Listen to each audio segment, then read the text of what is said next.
that's taken place both off the field and on the field, and to see people not have to cover themselves up, but leave themselves open to trust again, and to try to achieve things that are bigger than just a solo pursuit, to achieve things for other people and to be a part of a team. And so just to see that kind of come together and to be a part of that is very strong for me, and it's inspiring. We're blessed to be in this position and to play in such a great bowl game and in such a great venue, in such a great city, a city that has a lot of meaning for me. And then to play an opponent like Mississippi with Coach Kiffin and just his track record and his expertise, and just the eyes that are on him and the program, I know will bring a big viewership to the game. And I think it's a good contrast in styles. And so we're awfully looking forward to that challenge. With that, I'll take any questions you guys got. Thank you very much, Coach. Our first question will go to Eric Kelly. Eric, please unmute yourself and ask your question. Hey, Coach. Eric Kelly of Fox 44 here in Waco. Hey, just in terms of that Ole Miss offense, a lot of what they talk about is, that quick, a lot of plays in a short amount of time, not a lot of time in between plays. How do you think what you faced in the Big 12 this year offensively will help prepare you guys for what you're about to see in that offense? I appreciate the question. I think it is different what Ole Miss does than what we see. I think we have seen teams that have the ability to go tempo and can sporadically kind of go fast, maybe after an earned first down, or maybe after just a general big play. But I think what Ole Miss does is it's more of a way of doing things, that combined with big splits by receivers and their ability to make mismatches and create positive plays for them, and really negate negative ones, I think is a big strength, and is something that makes them unique. And so I think for us, the ability to get lined up, to have real simple communication, and we have on the ball calls, and we've got the ability to pressure when stuff's moving fast, so we're not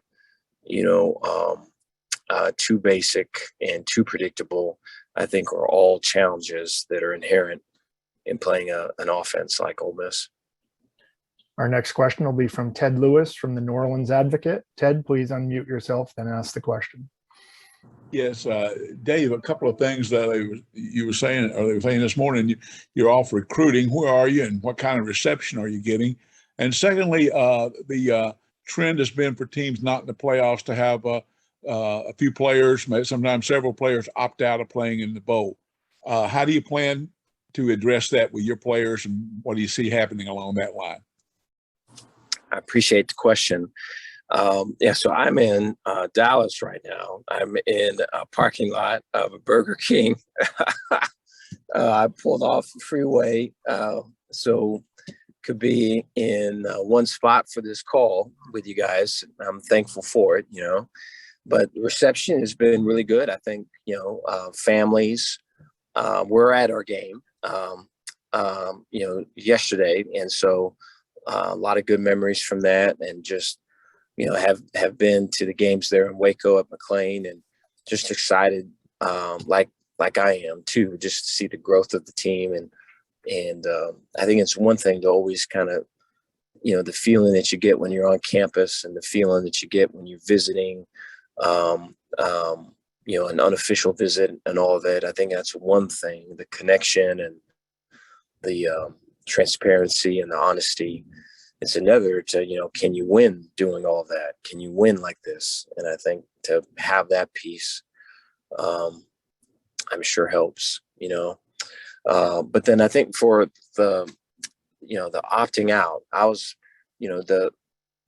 that is something that I hope,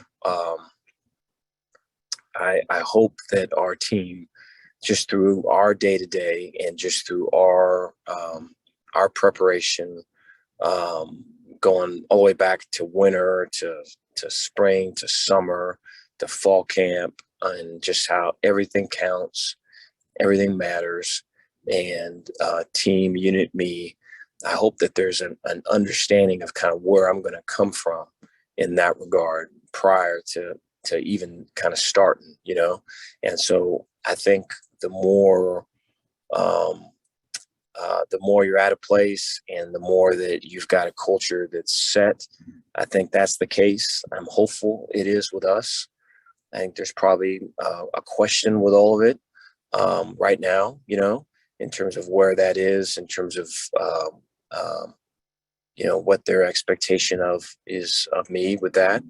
But, when I do get back with the team, I'll address it and just talk about what an opportunity it is for us to finish what we started.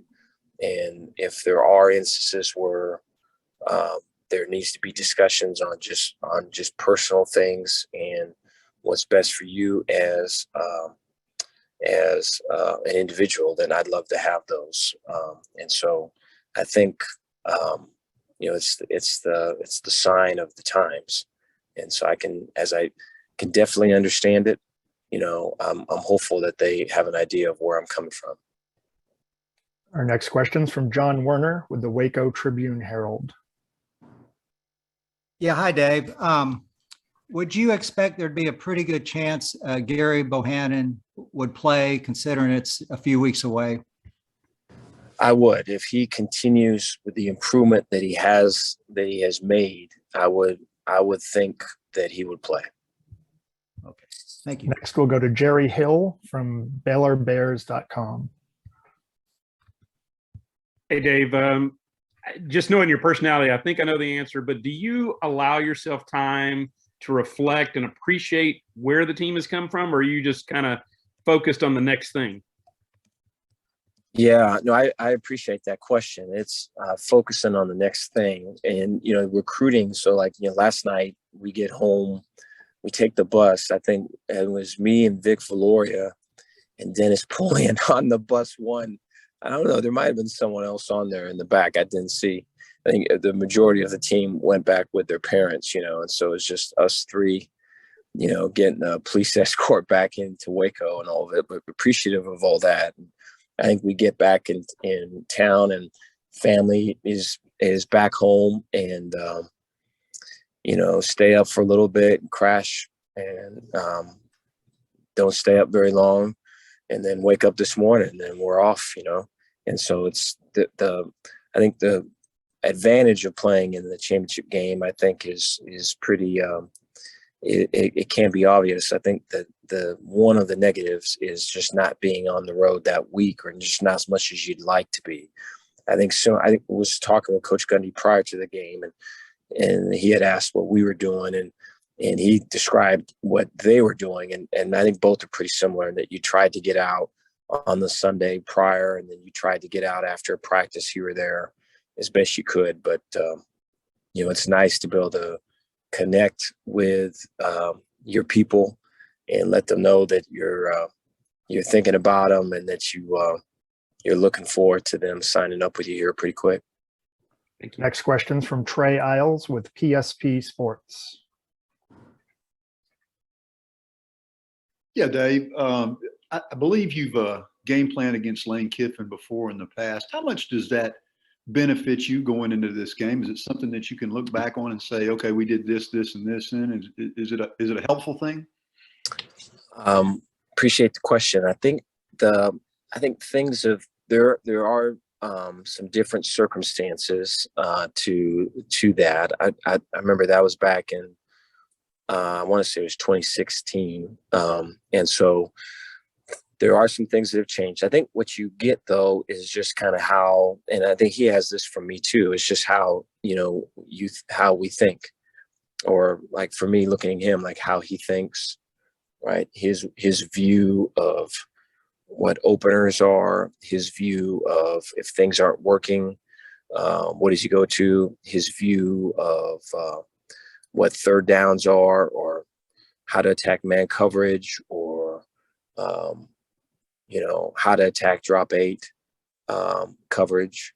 I think those kind of foundational, simple, concise things are there if you know somebody to a degree. I think so. The less specific, more general, more wide ranging, I think he definitely has those from me as well. And so it does add a layer to the game. We have time for one final question. This will be from Shahan Jaharaja. Sharan, go ahead. Hey, Coach. Obviously, with how successful this season has been, there's been interest around the country in you. I'm curious, what conversations have you and Baylor had about your future there, and what's kind of your process like for this? Oh, I appreciate the question. I think, what Baylor represents to me is the value in that there's things bigger than football, and that foundationally, it to get wherever we're going, we've got to start with people, and we've got to recognize people and truly care about people. And I think whether it's Baylor University, for sure, Baylor athletics, I think that is